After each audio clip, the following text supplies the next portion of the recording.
Hello everyone, welcome back to my channel. In today's video, I'm going to show you how to create a beautiful invitation in Canva step by step.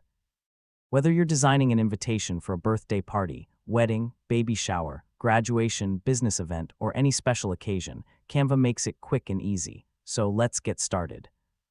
First, open Canva and sign in to your account. On the Canva homepage, click the search bar at the top and type invitation.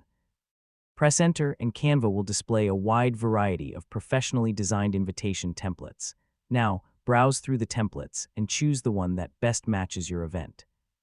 Click on the template to open it in the Canva editor. Next, start editing the invitation.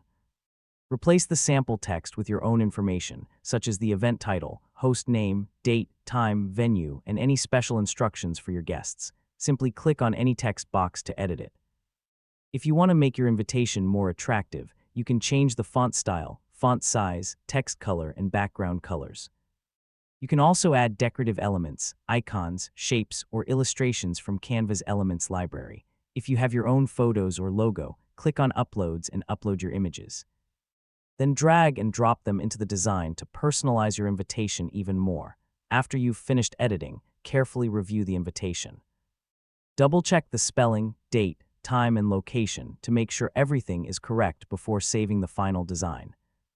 Once you're happy with the result, click the Share button in the top right corner, then click Download and choose the file format that best suits your needs.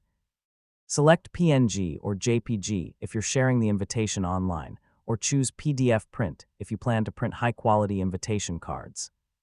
Finally, click the Download button, and Canva will save the invitation to your computer.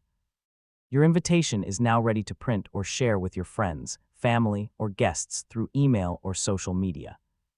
And that's how you can easily create a professional invitation in Canva without any design experience. If you found this tutorial helpful, don't forget to like this video, subscribe to the channel, and turn on the notification bell so you never miss our latest Canva tutorials and technology guides. Thank you so much for watching, and I'll see you in the next video. Have a great day.